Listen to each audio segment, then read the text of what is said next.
Buenos días, bienvenidos a nuestro tiempo devocional, Tu Palabra para Encontrar el Camino. Hoy es 30 de abril del 2024. Vamos a continuar con la lectura de la Biblia en un año, con el primer libro de Reyes, capítulos 9 al 11, y Evangelio según San Lucas, capítulo 22, 31 al 53. Primer libro de Reyes, capítulos 9 al 11, y Lucas 22, 31 al 53.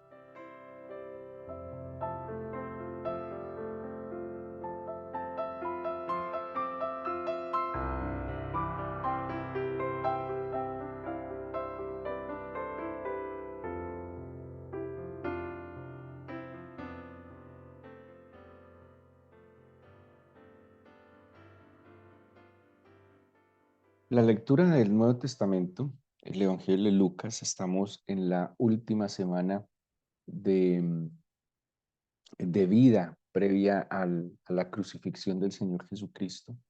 Em, Cruzando la información de todos los evangelios, se puede ver que es una semana en el marco de la fiesta de los panes sin levadura y de la Pascua, en que el Señor va a Jerusalén y, y pues va a, como lo dice Lucas en el capítulo 9, a cumplir el propósito por el cual él vino a este mundo. Así que es unos relatos un poco trágicos, donde vamos a ver pues, la traición, donde vamos a ver el dolor, la tristeza, pero al final de todo esto, la esperanza y la victoria que viene como fruto de la resurrección del Señor, que al fin y al cabo, como Pablo dice, lo que le da sentido al Evangelio, lo que le da sentido a nuestra fe, no es la muerte en la cruz, es que Cristo, nuestro Señor, resucitó victorioso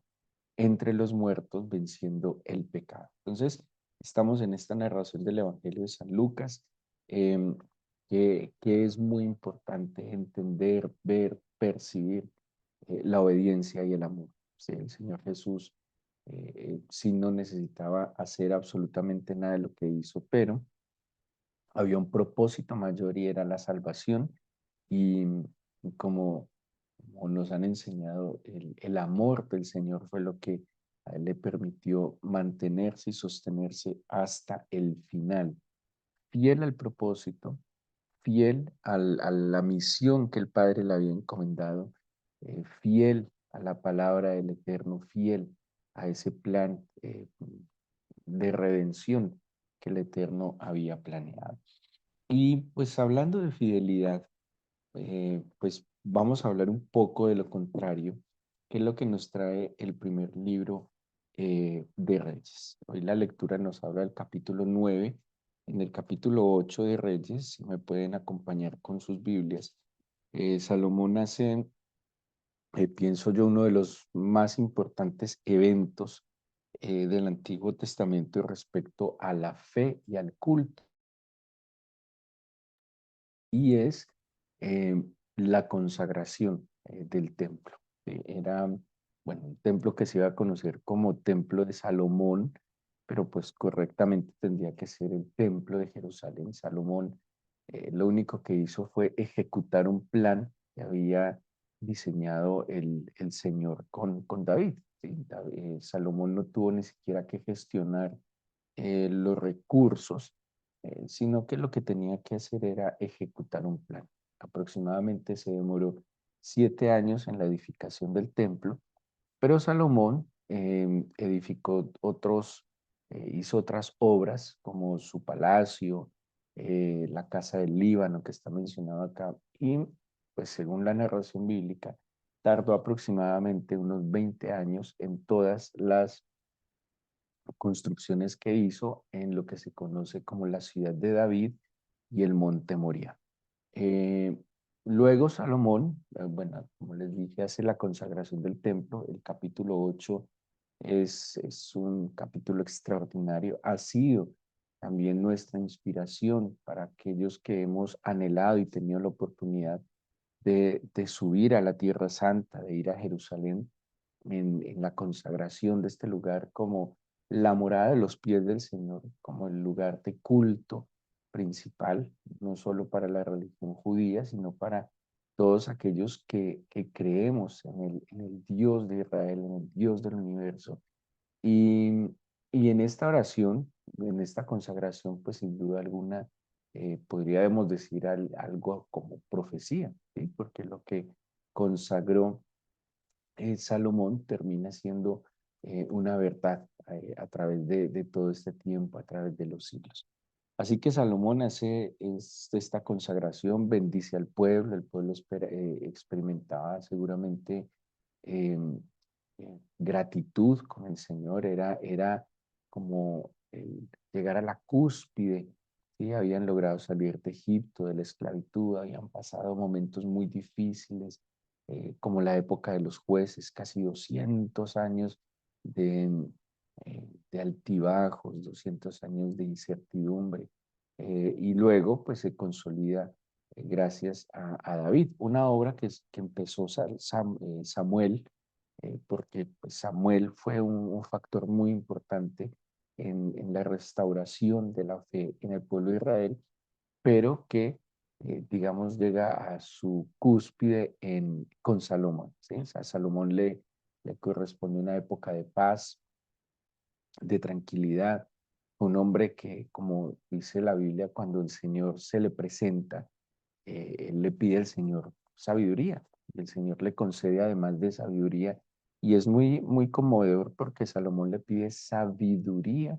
para dirigir el pueblo que le había dado, algo así como sabiduría para poder hacer de la mejor manera lo que entendía él que el Señor había puesto en sus manos. O sea, Salomón con humildad, con mucha responsabilidad, pide al Señor que le dé orientación en el deber que tiene que cumplir, ¿sí? Y este deber que tiene que cumplir es fungir como pastor. Acordémonos que en el Antiguo Testamento la imagen del pastor es, nos quiere dar a entender el papel que tenían los reyes, como aquellos que cuidaban, guiaban, orientaban, apacentaban el pueblo del Señor. Pero pues Salomón después del capítulo 8, bien, en el 9 viene lo del pacto, habla lo de lo que edificó, tuvo un socio muy importante que era Irán, eh, pues que fue como el que diseñó, el que construyó, el que trabajó en todas las edificaciones que Salomón hizo. En el capítulo 10, la fama de Salomón pues se extiende porque, como dice el capítulo 10, viene la reina de Saba y ella ve no solo cómo vivía Salomón, sino cómo vivía el pueblo, ¿sí? O sea, Salomón, no solo él era próspero, no solo él tenía prosperidad, no solo él vivía bien, sino que su reino estaba bien, ¿sí? Era un hombre justo, era un hombre sabio, era un hombre próspero en todo sentido, y pues era admirado, ¿sí? Generaba admiración.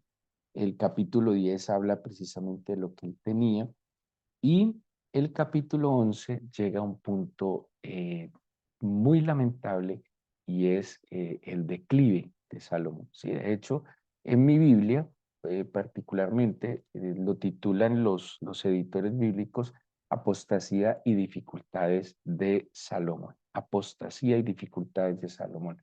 La palabra apostasía no se encuentra en el Antiguo Testamento como tal, pero sí hay otras palabras que definen lo que es apostasía. Esta palabra apostasía es una palabra de origen griego, literalmente es apostasía, es la misma palabra. Y para darles un ejemplo, ¿qué es apostasía? Porque piensen en esto. El Señor había querido bendecir a Salomón. Salomón había heredado una bendición. ¿Sí? Soberanamente el Señor eligió a Salomón en lugar de su padre David, sucede a su padre David, tenía que calzar unos zapatos no fáciles de calzar. David era pues, el dulce cantor de Israel, el que había unificado a todo el pueblo de Israel.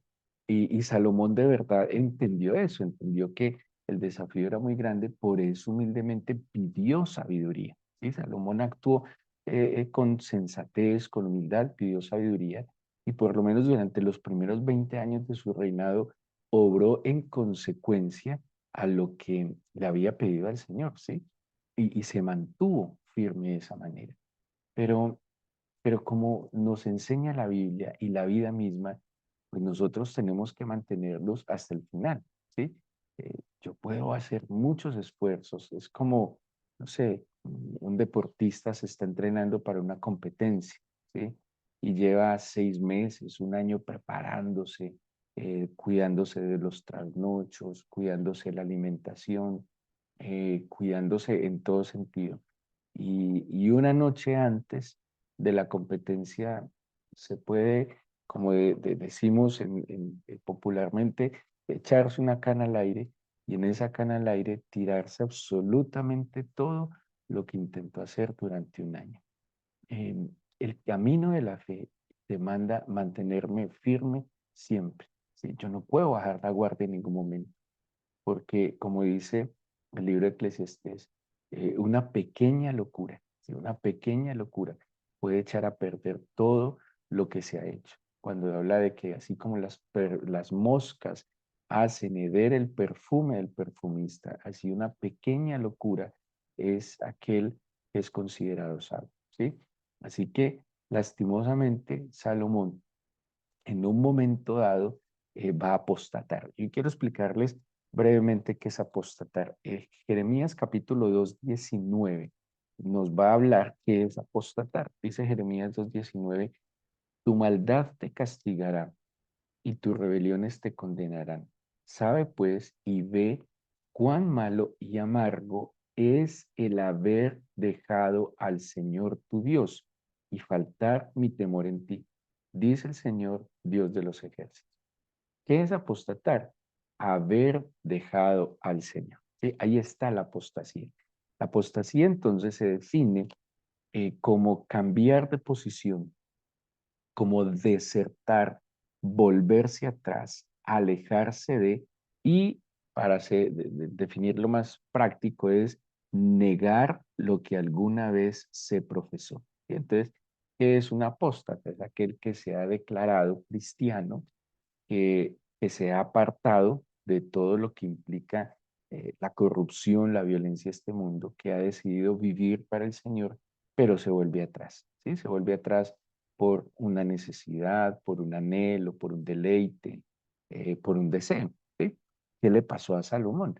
Salomón apostata, se vuelve atrás porque, como dice el capítulo 1, el rey Salomón amó, además de la hija de Faraón, a muchas mujeres extranjeras y empieza a describir a qué mujeres extranjeras amó. El Señor había sido muy claro y desde el principio. La poligamia es pecado, no está el plan de Dios. ¿Sí? Aparece en la Biblia porque estos hombres tomaron sus propias decisiones, pero en el plan del Señor, el Señor dijo que el hombre se unirá a la mujer y serán uno solo. El hombre no podía ser uno solo con 10 mujeres y la mujer no podía ser una sola con 10 hombres. Era uno para otro, ¿sí? Pero como Salomón, como lastimosamente lo hizo David, como lastimosamente lo hicieron otros hombres que tomaron sus propias decisiones, pero además vivieron sus propias consecuencias. Si ustedes miran las consecuencias en la vida de Jacob, por ejemplo, en la vida del mismo Abraham, que tomaron sus decisiones equivocadas y tuvieron consecuencias. El Señor había advertido claramente que se guardaran de intimar con aquellas naciones extranjeras. ¿Por qué? Porque dice, esas naciones pueden hacer desviar su corazón. Mire, es no tentar, ni tentar al Señor, ni tentar la vida, ¿sí? Yo no puedo pretender, porque la misma Biblia habla de apartarme, yo me debo apartar. Yo no puedo desafiar mi santidad. Entonces yo no puedo decir, no, yo como yo soy santo, entonces yo puedo ir a cualquier lugar, ¿sí? Puedo entrar a cualquier lugar porque como yo soy santo, la luz está en mí y la luz tiene que ir a llevar las tinieblas. Entonces, al no ser cuidadoso, ¿sí? Al tener un exceso de confianza, abrimos ciertas puertas, emprendemos ciertos caminos que lo único que van a hacer es ponernos una piedra de tropiezo en la cual podemos tropezar. O si yo entiendo que eso es peligroso para mí, es como si yo estoy resfriado ¿yo para qué me voy a meter en la nevera? ¿Sí? Si yo estoy resfriado, ¿para qué voy a salir en la noche en medio de un aguacero? O sea, yo tengo que entender que hay ciertas cosas que son peligrosas para mí y yo me tengo que cuidar, apartar, abstenerme. ¿Sí? Yo me tengo que abstener. El Señor había advertido al pueblo de Israel, no intimen con estas naciones porque pueden ser influenciados. Es que en el tema de la influencia, yo a quién escucho, quién me habla al oído, quién es mi consejero. ¿Y qué dice la palabra del Señor? El Señor es mi consejero. Entonces, ¿qué hizo Salomón? Dejó, inclinó su corazón. Salomón no se casó con 300 de una. ¿Sí? Esto lo fue haciendo poco a poco. Seguro le gustó una de Moab, le gustó una de Sidón, le gustó una, no sé, bueno, como y menciona varios pueblos, y le fue gustando, entonces como tenía fama, como tenía poder, como tenía dinero, pues sumando otra, hasta que él se convierte en una minoría, ¿sí ven? Se convierte en una minoría y la mayoría lastimosamente siempre puede sobre las minorías, lastimosamente, y termina su corazón desviado a cada uno de los dioses de estas mujeres, y a cada uno de los dioses de estas mujeres. ¿Qué le pasa a Salomón? Su concupiscencia, sus deseos. Dice Santiago en el capítulo 1, la carta de Santiago en el capítulo 1, versículos 12 en adelante dice así: Bienaventurado el varón que soporta la tentación, porque cuando haya resistido la prueba, recibirá la corona de vida que Dios ha prometido a los que le aman. ¿Sí? ¿Qué es tentación? Es una prueba. Una tentación es, bueno, es de hecho la palabra tentación es prueba. ¿Y eh, qué me va a medir esto? Me va a medir a mí mi fidelidad, ¿sí? Me va a medir a mí mi convicción, mi fe, mi confianza, mi obediencia. O sea, va a probar todos aquellos atributos que el Señor ha querido formar en mí. Pero dice, bienaventurado el que la soporta. O sea, sí, en Cristo tenemos la capacidad de soportarla. Cuando alguno es tentado, no diga que es tentado de parte de Dios, porque Dios no puede ser tentado por el mal ni tienta a nadie, sino que cada uno es tentado cuando de su propia concupiscencia es atraído y seducido. Todos tenemos una concupiscencia. ¿Qué es la concupiscencia? Es un deseo, ¿sí? Todos tenemos gusticos, todos tenemos, podríamos, anhelos, deseos. Algunos confundimos los anhelos, los deseos con frustraciones del pasado. Hay cosas, mm, eh, yo hay cosas que sé que yo ya no viví. Yo no tengo que pretender vivir cosas que ya no viví. Lo que se pudo, lo que no se pudo, no se pudo. Y en eso yo tengo que ser maduro, ¿sí? Lo que yo pude vivir y alcancé en cierta época de mi vida, pues si no se pudo, no se pudo.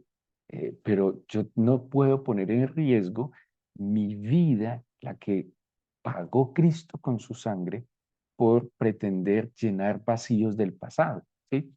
Porque Cristo sí puede llenar todos mis vacíos. O sea, a mí no me puede dar ahora a la edad que tengo y en el lugar que soy, no es que yo siempre quise ser modelo, por poner X ejemplo.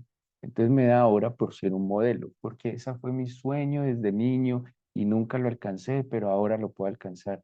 No, yo sé que para lo que yo hago, para la edad que tengo, pues ponerme a modelar el solo hecho de que no voy a exhibir y a meterme en un entorno, no, eso va a terminar desviando mi camino. Hay cosas que simplemente, soberanamente, no se puede hacer. No, que yo quise ser piloto de automovilismo y como ahora sí me puedo comprar mi carro, entonces voy a correr como un loco en un vehículo. No, hay cosas pues que ya no vale la pena porque son deseos y tal vez anhelos que ya no están en el plan del Señor.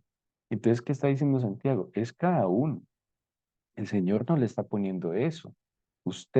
Mire, cuando yo tengo deseo en mi corazón, interpreto todas las cosas como una señal, ¿sí?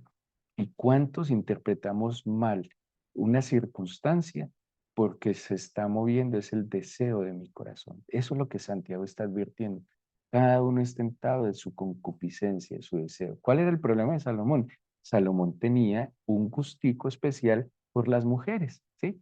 como tenía dinero, como tenía fama, como tenía sabiduría, seguramente, no sé, experimentaba adulación, seguramente se creía muy apuesto, ¿sí? Muy atractivo y que diría, no, yo soy tan atractivo que este amor no puede ser solo para una. Es que la Biblia habla de 1000 mujeres. Puede que sea una exageración, puede ser, pero así hayan sido 10, ¿sí? Así hayan sido 5. Ya cada una de estas, con el poder de influencia que tiene la mujer, pues lo desviaron a que él adorara estos dioses. Esa es la advertencia. Qué dice Santiago? Dice, cada uno es tentado entonces cuando de su propia concupiscencia es atraído y seducido, entonces la concupiscencia, después que ha concebido, da a luz el pecado, y el pecado, siendo consumado, da a luz a la muerte. Amados hermanos, no erréis. Toda buena dádiva y todo don perfecto desciende a lo alto del Padre de las luces, en el cual no hay mudanza ni sombra de variación. Todo lo que viene del Señor es bueno. ¿Y cómo saber que algo viene del Señor? Cuando apunta a darle gloria a su nombre, a vivir en una vida conforme a lo que Él ha planeado para nosotros. Esa es una manera de discernir lo que viene del Señor y lo que no viene del Señor. Lo que no viene del Señor estimula el orgullo.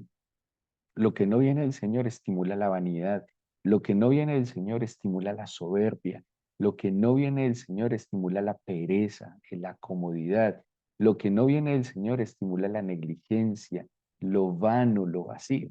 Lo que viene del Señor estimula la santidad, a la verdad, al esfuerzo, a la valentía, a la rectitud, a la disciplina, a la verdad en Cristo. Yo sí puedo discernir fácilmente qué puede venir del Señor y qué no puede venir del Señor. Mire los atributos del Señor y todo lo que pueda controvertir o contrariar un atributo del Señor, pues no crea que viene del Señor, porque dice toda buena dádiva y todo don perfecto. ¿Sí? ¿Qué le pasó a Salomón? Salomón no lo pudo interpretar. ¿Sí? Salomón simplemente se movió por su concupiscencia. Entonces dice, tenía la esposa de Faraón, primera falla. Él ya tuvo un fallo ahí. Seguramente muy sagaz al casarse porque era conveniente con el hijo de Faraón, porque tenía, digámoslo así, acuerdo con Faraón, ¿sí? Pero de entrada, él ya había pecado, porque el Señor sí les había ordenado que no se casaran con mujeres extranjeras, pero no le fue suficiente. Su concupiscencia lo llevó a querer más, no le bastó lo que el Señor le había dotado. Entonces, abre el campo, digámoslo así, abre el compás en su corazón y empieza a poner su mirada en estas mujeres. ¿Qué termina haciendo Salomón? Triste. Es que fue el que edificó el templo al eterno Dios de los cielos y de la tierra. ¿Sí? Él fue el que lo ejecutó ese plan maestro y termina adorando a otros dioses. Es como dice la definición de apostatía, es en verdad negar lo que alguna vez profesé. ¿Y cómo lo niega? Pues lo niega con sus acciones y hasta con sus labios. Es muy triste, ¿sí? Es muy triste. Alguna vez yo me encontraba en un lugar evangelizando en la calle y y pues abordé a unas personas para hablarles del Evangelio y, y alguien me dijo, bueno, hábleles, tenía un grupo de scouts. Y me dijo, sí, yo ya pasé por esa etapa, yo ya maduré, ahora soy más inteligente, me decía, como si el camino de la fe fuese una etapa, ¿sí? Como si fuera simplemente un paso en la vida o un curso que hacer en la vida. Es la vida misma, es la eternidad, eso es apostasía, ¿sí?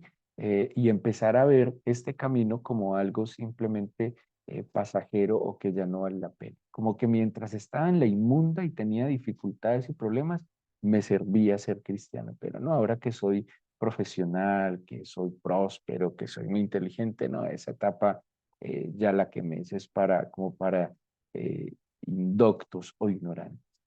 Tristemente, el gran Salomón dejó desviar su corazón, movido por su propia concupiscencia, y no pudo discernir el plan que el Señor tenía para él. ¿Qué es lastimoso en esto? Pues que las consecuencias del volverse atrás, ¿sí? Las consecuencias de alejarse del Señor, de cambiar de posición, pues la vivieron no solo él, sino sus hijos y sus descendientes. Y vinieron de ahí en adelante casi 450 años de crisis, la ruptura del reino de lo que había logrado su papá, que era la unidad del pueblo de Israel, pues Salomón se lo tiró completamente eh, y trajo un desastre al pueblo de Israel y a sus descendientes. Así que yo tengo que poner mi mirada en el Señor, yo tengo que advertir lo que en verdad el Señor tiene para mi vida. Insisto, hay cosas que ya no nos corresponden, hay cosas que ya no fueron para nosotros, porque si entendemos que somos rescatados por el Señor, que fuimos salvados de una vieja manera de vivir, pues yo no puedo seguir pretendiendo vivir bajo los esquemas, paradigmas y estructuras de este mundo y de la sociedad. No, yo estoy llamado a ser luz en medio de las tinieblas, a ser diferente. Y eso implica estar apartado de y apartado para, ¿sí? Pero, ¿qué hace el apóstata? El apóstata le vuelve la espalda al Señor, ¿sí? Y se va de frente a lo que el mundo le está ofreciendo. Ahora, el mundo me está ofreciendo muchas cosas que pretende apartarme del Señor. Claro, constantemente. Y ahí está yo como lo discierno, ¿sí? ¿Cuántos se han vuelto atrás? No sé, solteros que cuando se casan se vuelven atrás. Ahora su Dios ya no es el Señor el que les salvó y les perdonó los pecados, sino que es el marido, la esposa. ¿Cuántos se vuelven atrás por un trabajo? ¿Cuántos se vuelven atrás por una aparente oportunidad de, ¿sí? ¿Cuántos se vuelven atrás por una circunstancia adversa? Y todo esto lo que está haciendo es probando en verdad mi corazón, dónde está, a quién le pertenezco, quién es en verdad mi prioridad. ¿Sí? Mire, mm, cada uno puede tomar las decisiones porque nos dieron voluntad, pero es mi decisión si yo vivo para Cristo o vivo para mí mismo. Es eso. Si yo vivo para Cristo, pues lo único que estoy tratando de hacer es de retribuir y agradecer. Reconozco que Él lo hizo todo por mí. Y lo único que yo tengo que hacer en la vida es vivir la vida que Él espera que yo viva.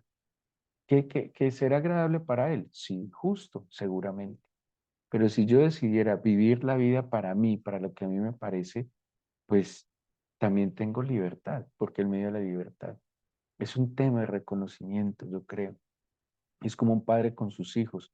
El hijo puede quedarse toda la vida respaldando y apoyando al papá y de alguna manera retribuyendo lo que el papá hizo, ¿sí? Pero el hijo también puede decir, no, yo me voy a abrir mi propio camino, voy a abrir, a ampliar mis horizontes. ¿Deja de ser hijo? No, solo que el uno está reconociendo tal vez y busca retribuir al padre lo que entiende que recibió. De eso se trata, ¿sí? Y yo debo, creo, y si yo entiendo la obra que el Señor hizo, pues simplemente yo voy a vivir para ti, quiero vivir para ti. Tú me diste la vida y la vida que me diste no es este mundo. La vida que me diste es que me perdonaste los pecados y que me diste una eternidad contigo. Entonces desde aquí me he de preparar para esa eternidad contigo. Triste lo de Salomón, pero lastimosamente es algo muy común, tanto que Pablo, cuando le escribe a los tesalonicenses, advierte que vendrá un tiempo de apostasía. ¿Qué quiere decir? Que la iglesia como tal, que aquellos que profesaron se van a volver atrás. Y lo que estamos viendo hoy en la sociedad es apostasía. ¿Qué estamos viendo? Que la misma iglesia promueve el pecado, ¿sí? En serio, la iglesia promueve el pecado. La iglesia, hablo en términos generales, la iglesia hoy en día está llamando a lo malo bueno, a lo bueno malo, ¿sí? La iglesia que se ha vuelto de mente progresista, eh, casi que patrocina el pecado y promueve el pecado. Ahora están hasta pensando en una reinterpretación de la Biblia para aprobar el pecado. Eso es apostasía. Si en la Biblia se hablaba de pecado que era cosas como abortar, la homosexualidad, eso es pecado. Hoy en día, porque muchas iglesias, eso ya no es pecado, sino la opción de vida o la decisión de cada uno. No es pecado. Claro, usted decidió, cada uno decidió, pero sigue siendo pecado. Las cosas tienen un nombre según la escritura. Pero estamos llegando a tal punto de la apostasía que hoy lo bueno es malo y lo malo es bueno, pero estaba advertido. Tesalonicenses, segunda Tesalonicenses, claramente Pablo lo advirtió, va a venir un tiempo de apostasía. Muchos se van a volver atrás. ¿Por qué? Por miedo. por conveniencia, por pereza, por comodidad, pero al fin y al cabo se van a volver atrás del camino que el Señor había establecido para ellos. Oremos, oremos, y la palabra del Señor nos enseña que le pidamos al Señor, cuando nos enseñó el Padre Nuestro, que nos librara de caer en cualquier tentación. Pidámosle al Señor que cuando venga la prueba podamos discernir, dígale así, déjame discernir el momento de la prueba y que yo pueda entender que de ti vienen todas las buenas dádivas y todos los dones perfectos, que todo lo que venga de ti, Señor, propende a acercarme a ti, propende a darte la gloria, propende a la obediencia, a la santidad, a la rectitud. Líbrame, dígale así humildemente, líbrame de caer en cualquier tentación. Líbrame, Señor, guárdame de sucumbir a mis propios deseos, a lo que yo anhelo, a lo que yo quiero, que a mí no me gobiernen ni mis frustraciones del pasado, ni mis deseos no alcanzados, que me gobiernen tus propósitos, Señor, que me dirijan tus planes perfectos, que como exhorta la Escritura, ya pasó el tiempo de vivir para nuestros propios deleites, gustos, que sea el tiempo de vivir para ti, así como tú me diste tu vida, tú me entregaste tu vida. Yo creo que lo justo y pertinente es que yo te ceda, te entregue mi vida, Señor. Hoy te la entrego y te pido humildemente que me libres del mal, que no me dejes caer en ninguna tentación y que me permitas con humildad caminar delante de ti. Danos tu bendición, mi Señor. En este nuevo día te lo pido en el nombre de Jesús. Amén.